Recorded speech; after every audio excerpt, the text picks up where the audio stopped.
Antes de acabar o ano de 2024, eu fiz questão de ler Os 100 Anos de Solidão, do Gabriel Garcia Marques. Um livro que eu estava ansioso para ler, mas que eu só consegui colocar na minha lista depois que eu fiquei de férias, porque eu precisava de tempo para ler. Afinal, é um livro de mais ou menos 500 páginas, um pouco menos que isso, pelo menos da edição que eu tenho aqui, que é a edição da editora Record, né, na versão Kindle, e que valeu muito a pena a espera, tá? Um livro excelente e que, assim, eu vou só falar a premissa do livro para que você não tenha spoilers, mas eu posso dizer para você que é um livro impressionante, porque ele faz caber tanta história dentro de um livro que parece que você não leu 500 páginas, parece que você leu umas 2.000 páginas, né, de tanta coisa que acontece, mas que é narrado sem pressa, é narrado com uma criatividade para fazer a passagem do tempo, para fazer as gerações diferentes ser, sabe, acumuladas ali na história, sem que elas sejam esquecidas, e também não tem ponto sem nó, tá bom? É difícil você achar alguma coisa, pelo menos na minha leitura, que faz com que você pense assim, nossa, mas é aquela coisa lá, ficou para trás, não teve sentido, para que foi usada?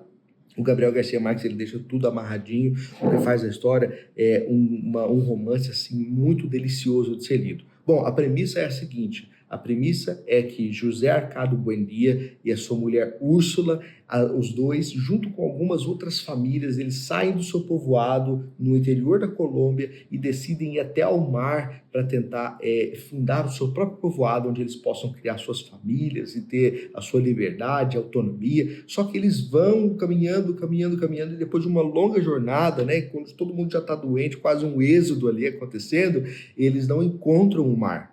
Mas depois do pântano tem um local ali, onde o José Arcádio Buendia tem um sonho, e no sonho dizem para ele que é para ele construir uma cidade, e essa cidade se chamaria Macondo. Por que Macondo? Qual que é o significado da palavra? Não tem, né? A questão é que esse é o nome do povoado. E a partir de então nasce uma das principais, se não a protagonista da história, a cidade de Macondo, que é esse povoado que vai sendo construído por esses amigos do José Arcádio Buendia e a Úrsula, mas também pelas gerações que virão. E essa história, ela conta, como eu disse, muitas coisas, ou seja, ela tem muitos núcleos diferentes, mas é tudo muito amarradinho e faz você ter muita vontade de entender o que vai acontecer com eles no futuro.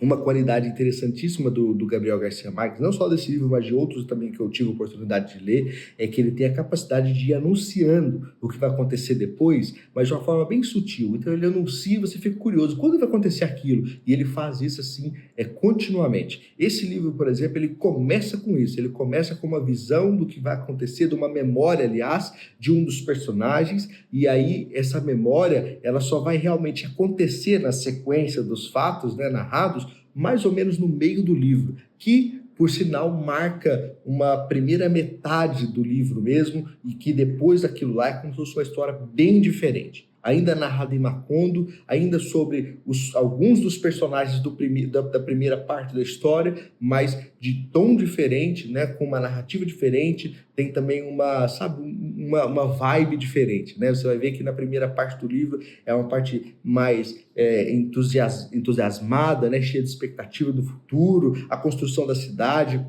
E na segunda parte do livro é uma parte que é um pouco mais reflexiva, é uma parte que tem mais consequências, questões que acontecem em relação à primeira parte da cidade, ou seja, conta muita coisa, mas, de novo, vale muito a pena. Então, aqui só estou para indicar, né, contando aqui, não como se eu entendesse alguma coisa de literatura, mas só para dizer que eu gostei muito dessa leitura, e Gabriel Garcia Marques é um gênio. Eu li dele Sobre o Amor e Outros Demônios, e também li o livro póstumo dele, que foi lançado em 2024 também, em agosto nos vemos, os dois foram excelentes, mas esse aqui foi uma das melhores leituras do ano. Então, Gabriel Garcia Marques, Prêmio Nobel de Literatura, né? Realmente é um gênio da literatura latino-americana.